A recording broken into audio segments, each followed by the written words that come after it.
ಇನ್ನು ಬೆಂಗಳೂರಿನಲ್ಲಿ ಪತ್ನಿಯ ಕಿರುಕುಳದಿಂದಾಗಿ ಆತ್ಮಹತ್ಯೆಯನ್ನು ಮಾಡಿಕೊಂಡಿರುವಂತಹ ಟೆಕ್ಕಿಯ ಕಥೆ ಏನಾಗಿದೆ, ಎಲ್ಲಿಗೆ ಬಂದು ತಲುಪಿದೆ, ಏನಾಯಿತು? ಇನ್ನೆಷ್ಟೆಲ್ಲ 1.5 ಗಂಟೆ ವಿಡಿಯೋವನ್ನು ಮಾಡಿ ಅದಾದ ನಂತರ 24 ಪುಟಗಳ ಡೆತ್ ನೋಟನ್ನು ಬರೆದಿಟ್ಟು ಆತ್ಮಹತ್ಯೆಯನ್ನು ಮಾಡಿಕೊಂಡಂಥ ಈ ಟೆಕ್ಕಿ ವಿಚಾರದಲ್ಲಿ ಇಡೀ ದೇಶಾದ್ಯಂತ ಈಗ ಹೋರಾಟ ನಡೀತಾ ಇದೆ. ಯಾಕೆ? ಅದರ ವರದಿ ಇದೆ ನೋಡಿ. ಪತ್ನಿಯ ಕಾಟಕ್ಕೆ ಟೆಕ್ಕಿ ಡೆಡ್ಲಿ ಸುಸೈಡ್. ಮಾರತಹಳ್ಳಿ ಪೊಲೀಸರಿಂದ ತನಿಖೆ ಚುರುಕು. ಪತ್ನಿ ನಿಖಿತಾ ಕುಟುಂಬಸ್ಥರಿಗೆ ನೋಟಿಸ್. ಕೌಟುಂಬಿಕ ಕಲಹದಿಂದ ನೊಂದಿದ್ದ ಬೆಂಗಳೂರಿನ ಖಾಸಗಿ ಕಂಪನಿಯ ಉದ್ಯೋಗಿ ಹಾಗೂ ಉತ್ತರ ಪ್ರದೇಶ ಮೂಲದ ಅತುಲ್ ಸುಭಾಷ್ ಆತ್ಮಹತ್ಯೆ ಪ್ರಕರಣ ರಾಷ್ಟ್ರ ಮಟ್ಟದಲ್ಲಿ ಸುದ್ದಿ ಮಾಡಿದೆ.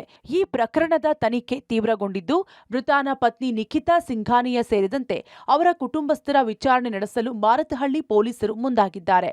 ಆರೋಪಿಗಳಾದ ಪತ್ನಿ ನಿಖಿತಾ, ಅತ್ತೆ, ಬಾಮೈದನಿಗೆ ನೋಟಿಸ್ ಕೊಟ್ಟು ವಿಚಾರಣೆ ಎದುರಿಸುವಂತೆ ಸೂಚಿಸಿದ್ದಾರೆ. ವಿಚಾರಣೆ ಎದುರಿಸದಿದ್ರೆ ಆ ಬಳಿಕವಷ್ಟೇ ಅರೆಸ್ಟ್ಗೆ ಚಿಂತನೆ ನಡೆಸಲಿದ್ದಾರೆ. ಕೌಟುಂಬಿಕ ಕಲಹದಿಂದ ನೊಂದು ಬೆಂಗಳೂರಿನಲ್ಲಿ ಟೆಕ್ಕಿಯಾಗಿ ಕೆಲಸ ಮಾಡ್ತಿದ್ದಂತಹ ಉತ್ತರ ಪ್ರದೇಶದ ಅತುಲ್ ಡೆತ್ ನೋಟನ್ನು ಬರೆದಿಟ್ಟು ಆತ್ಮಹತ್ಯೆಯನ್ನು ಮಾಡಿಕೊಂಡಿದ್ರು. ಈ ಒಂದು ಪ್ರಕರಣ ಸಂಬಂಧಪಟ್ಟಂತೆ ಮಾರತಹಳ್ಳಿ ಪೊಲೀಸರು ಪ್ರಕರಣದ ತನಿಖೆಯನ್ನು ತೀವ್ರಗೊಳಿಸಿರುವಂಥದ್ದು.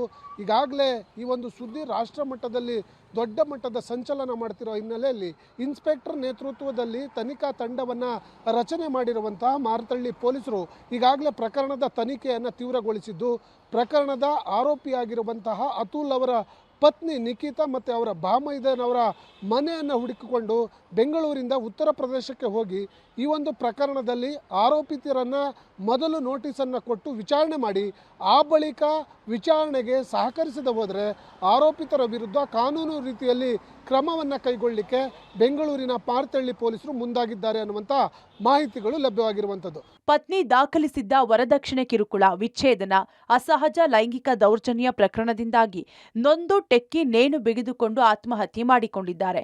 ಈ ಪ್ರಕರಣಕ್ಕೆ ಆರೋಪಿ ಪತ್ನಿ ಕುಟುಂಬಸ್ಥರು ಮತ್ತೊಂದು ಟ್ವಿಸ್ಟ್ ಕೊಟ್ಟಿದ್ದಾರೆ. ಘಟನಾವಳಿಯ ಬಗ್ಗೆ ಸಂಪೂರ್ಣ ಮಾಹಿತಿ ಹಂಚಿಕೊಂಡಿದ್ದು, ಕುಟುಂಬ ಮೃತ ಟೆಕ್ಕಿ ಅತುಲ್, ಪತ್ನಿ ನಿಖಿತಾ ನಡುವೆ ಇದ್ದ ವೈಮನಸ್ಸಿನ ಬಗ್ಗೆ ಉಲ್ಲೇಖಿಸಿದ್ದಾರೆ. ಪತ್ನಿಯ ಕುಟುಂಬಸ್ಥರ ಆರೋಪ ಏನು? ಅತುಲ್ ಸುಭಾಷ್ ನಿಖಿತಾ 2019 ಏಪ್ರಿಲ್ 26ರಂದು ಮದುವೆಯಾಗಿದ್ರು. 2020ರಲ್ಲಿ ಗಂಡು ಮಗುವಿಗೆ ನಿಖಿತಾ ಜನ್ಮ ನೀಡಿದ್ರು. 2021 ಮಾರ್ಚ್ 17ರಿಂದ ಇಬ್ಬರ ನಡುವೆ ಕೌಟುಂಬಿಕ ಕಲಹ ಶುರುವಾಯಿತು. 2022 ಏಪ್ರಿಲ್ 24ರಂದು ಯುಪಿಯ ಜೌನಾಪುರದಲ್ಲಿ ವರದಕ್ಷಿಣೆ ಕಿರುಕುಳ ದೂರು. ಅತುಲ್ ಕುಟುಂಬಸ್ಥರ ವಿರುದ್ಧ ದೂರು ದಾಖಲಾಗಿತ್ತು. ವರದಕ್ಷಿಣೆ ಕಿರುಕುಳ, ಸಹಜ ಲೈಂಗಿಕ ಕ್ರಿಯೆ, ಕೊಲೆ, ಬೆದರಿಕೆ ಪ್ರಕರಣ ದಾಖಲು. ಅತುಲ್ ತಂದೆ 10 ಲಕ್ಷ ವರದಕ್ಷಿಣೆಗಾಗಿ ಕಿರುಕುಳ ಆರೋಪ. ಆಗಸ್ಟ್ 16, 2019ರಂದು ನಿಖಿತಾ ಬಳಿ 10 ಲಕ್ಷ ಹಣಕ್ಕೆ ಬೇಡಿಕೆ. ಹಣ ನೀಡದೇ ಇದ್ದಾಗ ನಿರಂತರ ಮಾನಸಿಕ ಮತ್ತು ದೈಹಿಕ ಕಿರುಕುಳ. ಅತುಲ್ ಕುಡಿದು ನಿರಂತರವಾಗಿ ಹಲ್ಲೆ ನಡೆಸಿದ್ದ ಆರೋಪ. ಅತುಲ್ ಕುಟುಂಬದ ಮಾನಸಿಕ ಕಿರುಕುಳಕ್ಕೆ ನಿಖಿತಾ ತಂದೆ ಸಾವನ್ನಪ್ಪಿದ್ರು ಅನ್ನೋ ಆರೋಪವನ್ನ ನಿಖಿತಾ ಕುಟುಂಬಸ್ಥರು ಮಾಡಿದ್ದಾರೆ. ಟೆಕ್ಕಿ ಅತುಲ್ನ ಆತ್ಮಹತ್ಯೆ ಪ್ರಕರಣಕ್ಕೆ ಈಗ ಮತ್ತೊಂದು ಟ್ವಿಸ್ಟ್ ಸಿಗ್ತಾ ಇದೆ. ಇದುವರೆಗೂ ಕೂಡ ಅತುಲ್ ಬಗ್ಗೆ ವಿಚಾರಗಳನ್ನ ಒಂದಷ್ಟು ಮಾಹಿತಿಗಳು ಬಹಿರಂಗ ಆಗ್ತಾ ಇತ್ತು. ಯಾಕೆಂದ್ರೆ ಅತುಲ್ ಬರೆದಂತ ಡೆತ್ ನೋಟ್ ಏನಿತ್ತು, ಆ ಡೆತ್ ನೋಟ್ ಅನ್ನ ಆಧರಿಸಿ ಒಂದಷ್ಟು ಮಾಹಿತಿ ಬಹಿರಂಗ ಆಗಿತ್ತು. ಅದಕ್ಕೆ ಕೌಂಟರ್ ಅನ್ನ ಕೊಡುವಂತ ಕೆಲಸವನ್ನ ಆಕೆ ಪತ್ನಿ ಕೂಡ ಮಾಡಿರುವಂತದ್ದು. ಅಂದ್ರೆ ನಿಖಿತಾ ಸಂಪೂರ್ಣ ಮಾಹಿತಿಯನ್ನ ಹಂಚಿಕೊಂಡಿದ್ದಾರೆ.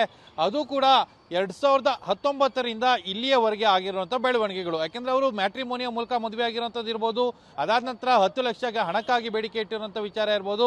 ಈ ಎಲ್ಲದರ ಬಗ್ಗೆನೂ ಕೂಡ ಮಾಹಿತಿಯನ್ನು ತಮ್ಮ ಹೇಳಿಕೆಯಲ್ಲಿ ಉಲ್ಲೇಖನ ಮಾಡಿರುವಂಥದ್ದು. ಈ ಮೂಲಕ ಅತುಲ್ ಅವರು ಯಾವ ರೀತಿಯಲ್ಲಿ ಟಾರ್ಚರ್ ಅನ್ನ ಕೊಡ್ತಾ ಇದ್ರು ಅನ್ನೋದ್ರ ಬಗ್ಗೆ ಮತ್ತು ಅತುಲ್ ಇಡೀ ಪ್ರಕರಣವನ್ನ ಅತುಲ್ ಮೇಲೆ ಹಾಕುವಂತ ಪ್ರಯತ್ನಗಳನ್ನ ಈಗ ನಿಖಿತಾ ಮಾಡ್ತಾ ಇರುವಂತದ್ದು. ನಾವು ಯಾವುದೇ ವರದಕ್ಷಿಣೆ ಕಿರುಕುಳ ಕೊಟ್ಟಿಲ್ಲ. ಸೊಸೆ ನಿಖಿತಾ ಆರೋಪಗಳಿಗೆ ಅತುಲ್ ತಂದೆ ಸ್ಪಷ್ಟನೆ. ಮಗ ಅತುಲ್ ಸುಭಾಷ್ ಸಾವಿನ ಸುದ್ದಿ ತಿಳಿಯುತ್ತಿದ್ದಂತೆ ಬಿಹಾರದಿಂದ ಪೋಷಕರು ಬೆಂಗಳೂರಿಗೆ ದೌಡಾಯಿಸಿದ್ರು. ಅಪಾರ್ಟ್ಮೆಂಟ್ ಬಳಿ ತಾಯಿ ಕುಸಿದು ಬಿದ್ರು. ಬೆಂಗಳೂರಿನಲ್ಲೇ ಮಗನ ಅಂತಿಮ ವಿಧಿ ವಿಧಾನಗಳನ್ನ ನೆರವೇರಿಸಿ ಇನ್ನು ಸೊಸೆ ನಿಖಿತಾ ವರದಕ್ಷಿಣೆ ಆರೋಪಗಳಿಗೆ ಮೃತ ಅತುಲ್ ತಂದೆ ಸ್ಪಷ್ಟನೆ ನೀಡಿದ್ದಾರೆ. ನಾವು ಅವರಿಗೆ ವರದಕ್ಷಿಣೆ ಕಿರುಕುಳ ಕೊಟ್ಟಿಲ್ಲ, ಎಲ್ಲವೂ ಸುಳ್ಳು.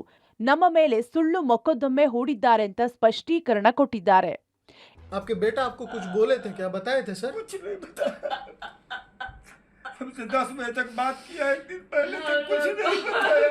कुछ नहीं बोल पाया उसके साथ जो हुआ है ना, कानून व्यवस्था, ये अपने लॉ की व्यवस्था इतनी कैसा उसको भीतर से तोड़ दिया है। ಇನ್ನು ಈ ಪ್ರಕರಣ ಭಾರೀ ಸದ್ದು ಮಾಡ್ತಿದ್ದಂತೆ ನಿಖಿತಾ ಕುಟುಂಬಸ್ಥರು ಮನೆಯಿಂದ ಎಸ್ಕೇಪ್ ಆಗಲು ಯತ್ನಿಸಿದ್ದಾರೆ.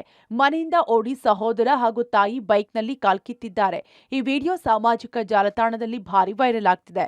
ಒಟ್ನಲ್ಲಿ techie Atul Subhash suicide case ರಾಷ್ಟ್ರ ಮಟ್ಟದಲ್ಲಿ ಭಾರೀ ಸಂಚಲನ ಮೂಡಿಸಿದೆ. ಅತುಲ್ ಸಾವಿನ ನ್ಯಾಯಕ್ಕಾಗಿ ಸಾಮಾಜಿಕ ಜಾಲತಾಣದಲ್ಲಿ ಕ್ಯಾಂಪೇನ್ ಶುರುವಾಗಿದೆ. ನಮಗೂ ನ್ಯಾಯ ಕೊಡಿಸಿ ಅಂತ ಗಂಡಸರು ಅಳಲು ತೋಡಿಕೊಂಡಿದ್ದಾರೆ. Bureau report, public TV.